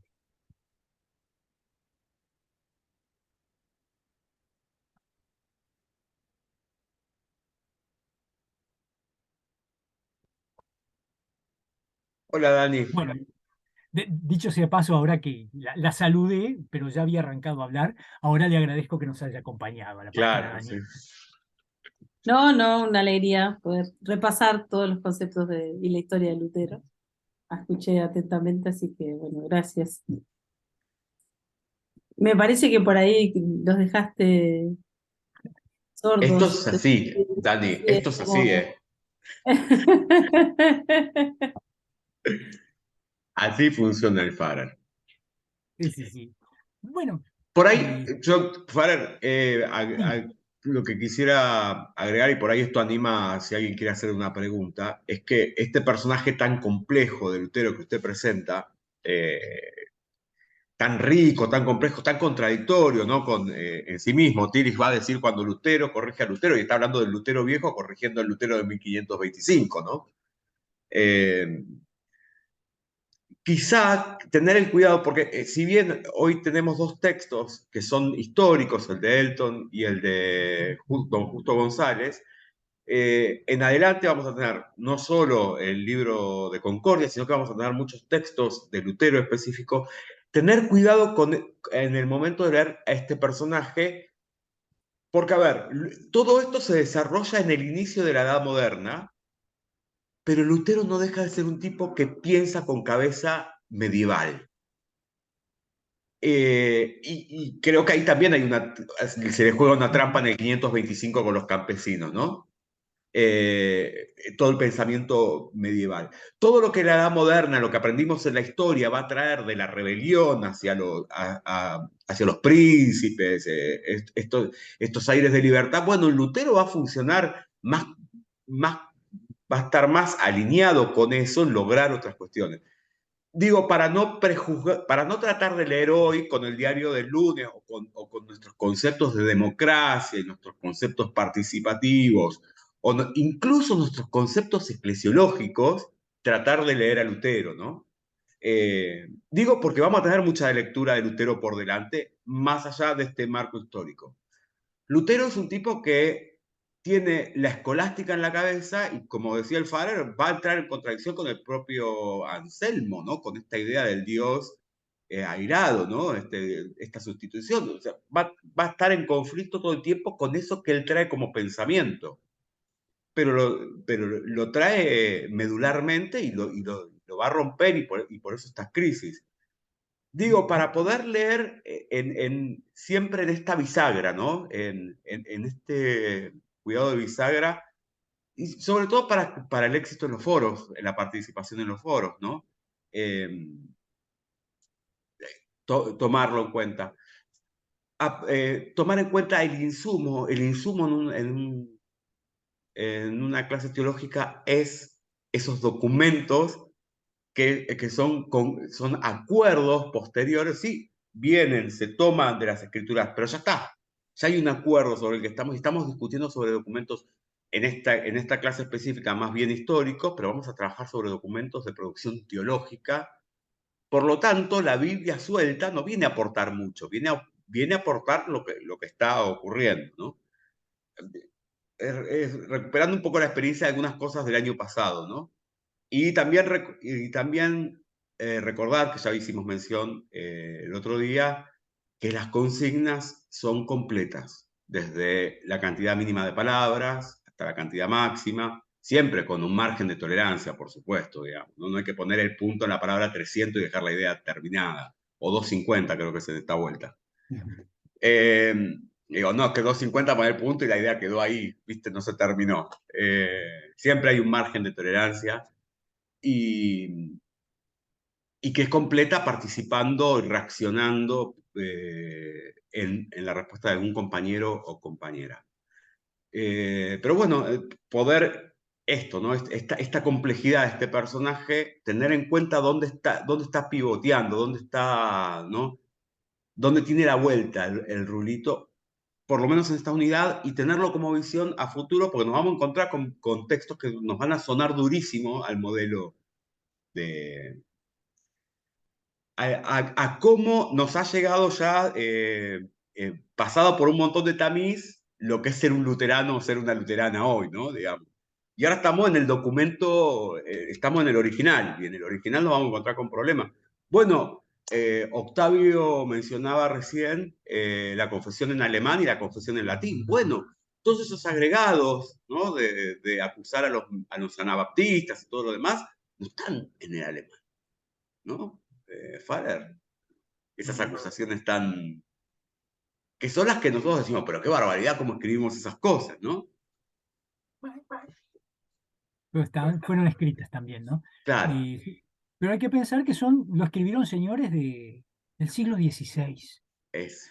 Bueno, yo creo que es muy importante esto que Hernán nos ha traído, ¿no? Hay que pensar, por ejemplo, Lutero no concibe que o sea, cuando se dirige a los príncipes, que un príncipe no sea cristiano.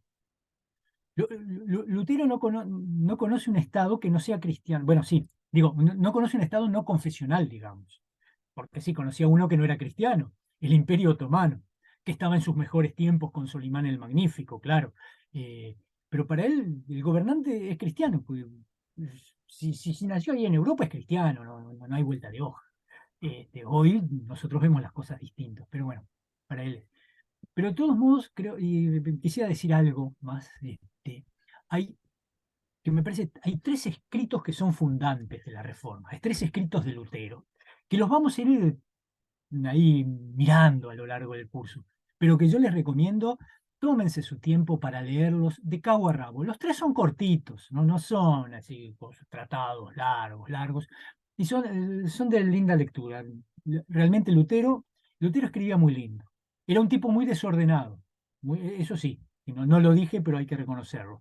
Si uno quiere buscar un tema en Lutero, más vale que se lea desde el 1 hasta el 127 de la edición, porque no es sistemático Lutero. Un tipo, No tiene index, no tiene index no. entero. Todos los temas se tratan en todos lados.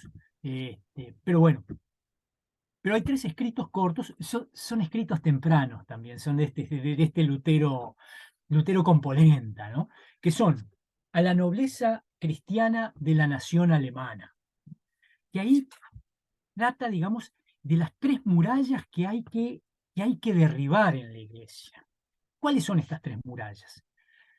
La división entre laicado y clerecía, ¿no? Y ahí plantea el sacerdocio universal de los creyentes, ¿no? Son escritos programáticos importantísimos, ¿no? El- este, la jerarquía, ¿no? El problema de la existencia de la jerarquía, ¿dónde reside el poder en la iglesia? ¿La cabeza quién es? ¿Cristo o algún otro señor que ande dando vueltas por la tierra? ¿No? Y el derecho a llamar al concilio, que en realidad este es un problema de volver a la tradición, pues los concilios los convocaban los emperadores, no el Papa, ¿no?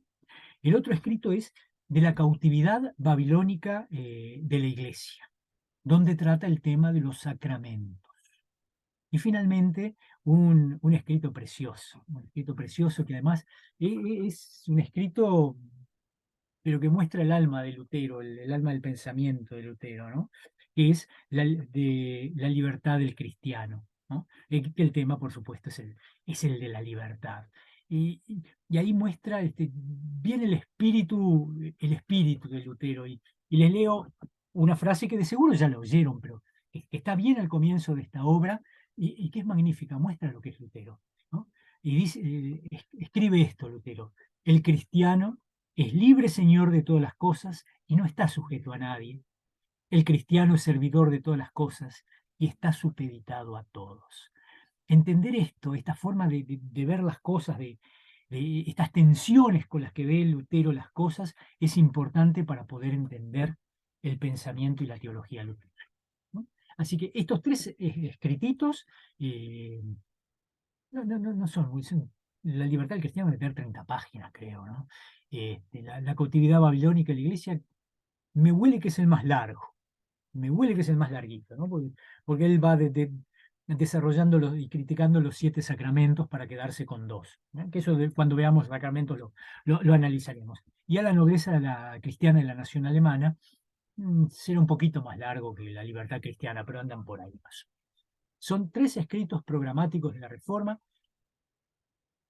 que hay que leerlos, son indispensables. No, quería decir eso.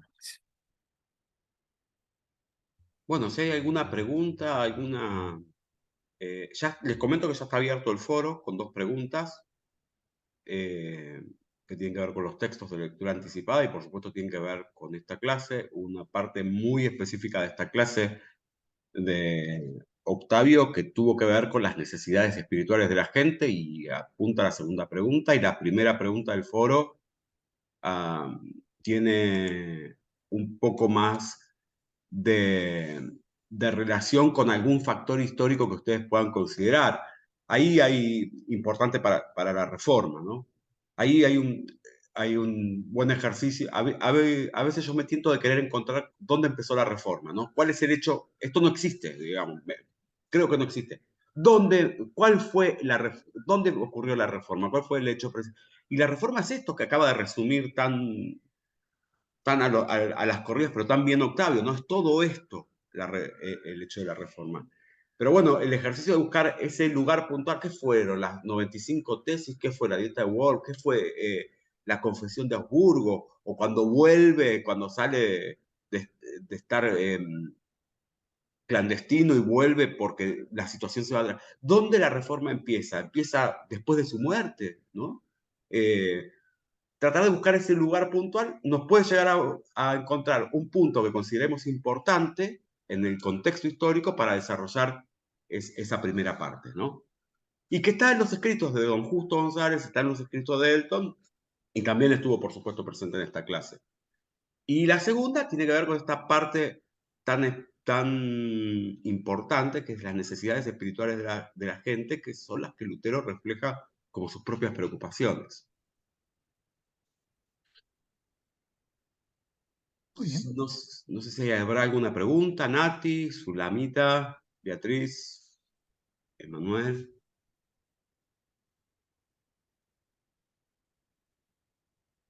Muy bien. Hola, ¿qué tal? Perdón que llegué tarde, perdón. Les pido Por mil favor, disculpas. Nancy. No, yo creo que sin modo como es de orejear, dirían como es en el colegio, lo No sea suyo, chupamedia, profesores. alumna. No, sí, obvio. No, es óptimo. No, la verdad que no hay mucho para preguntar ni nada, pues fue muy claro, profe. La verdad que, como Bueno, siempre, un lujo. gracias, Nati. Vas a tener algún puntito extra. No. Sin modo de esto, por favor, que no se tome a mal esto. No, pero muy claro, realmente muy claro y como siempre muy preciso, la verdad que excelente. Bien, bien. Igual usted también, Hernán, porque si no se pone celoso. No tengo celo, no se preocupe.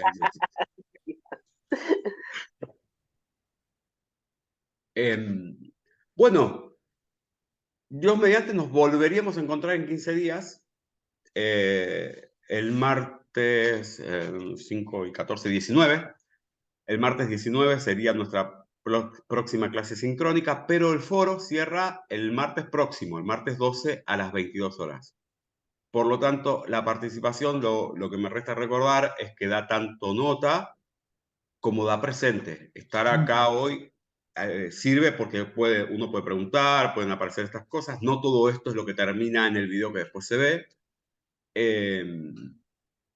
Entonces tiene como otra riqueza la sincronicidad. Pero el foro que va a dar el presente y que va a dar la nota cierra el martes próximo, miércoles próximo, miércoles 12 a las 22 horas. Luego se corrige y 6 días posteriores tienen la nota en algún momento del día cuando la podemos subir. Y así que bueno, tienen una semanita para rever esta clase que seguramente esté mañana subida en el aula virtual, quienes no pudieron verla. Y revisar esos textos que ya estuvieron de seguro leyendo Delton y de don Justo González. El otro día les decía que la obra era grande de Justo González, acá tengo los 2 libros, juntitos. Es todo esto. Así que es grandecita. Pero excelente. Bueno, es excelente, sí, tal cual. Sí. Obra de referencia en historia de la Iglesia. Para la lengua castellana, por lo menos. Sí, claro. Bueno, gente, si no hay más. Felices Pascuas. Felices Pascuas. Y Dios mediante nos vemos en 15 días. Bueno, Gracias. felices Pascua para todos. Muchas gracias. Buen viaje a Rivera, Pastor, Dani. Gracias. Saludos. Primera Pascua en el extranjero, Dani. Sí, sí. Un abrazo, saludos a todos. Bueno, Y a nos todas. vemos. Nos Gracias, vemos. gente. Bendiciones. Gracias, profe.